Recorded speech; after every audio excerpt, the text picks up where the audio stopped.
Nagahangyuhin technical nga bulig tikang United Nations Climate Technology Center and Network ang syudad ng Borongan para hin Climate Smart Agriculture Initiative kaupod ang buntuhan sulat. San Julian may dulungan Balangkayan.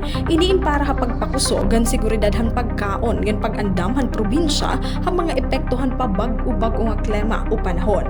Ang nasabi nga proposal inigin presenta online didan Agosto 4 nga kung maaprobahan makakabenepisyo diri la ang syudad kundi patian upat nga nasabi nga bungto.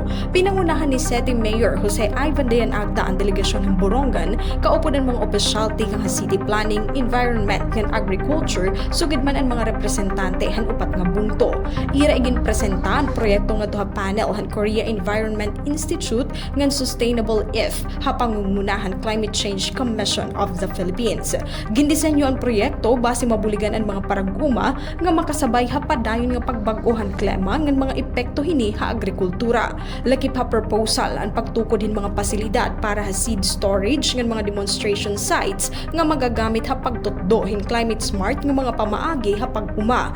Pagpauswagan sistema ha irigasyon ngan pagpatuman hin mga pamaagi para ha mas maupay nga pagdumara ngan pagpreserbarhan tuna.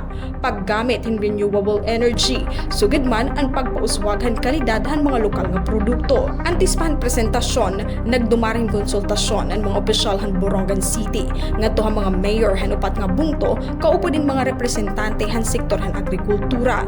Iniin para matudlo o mahibaruan ang mga komun nga panginahanglan ngan mga ayat nga inaatubang han sektor ngan maghimo hin koordinado nga plano para ha pagpatuman han proyekto.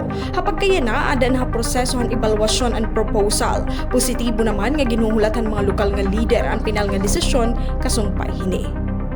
Tika nga syudad it Borongan. Heidi Upada, Eastern Summer News Service.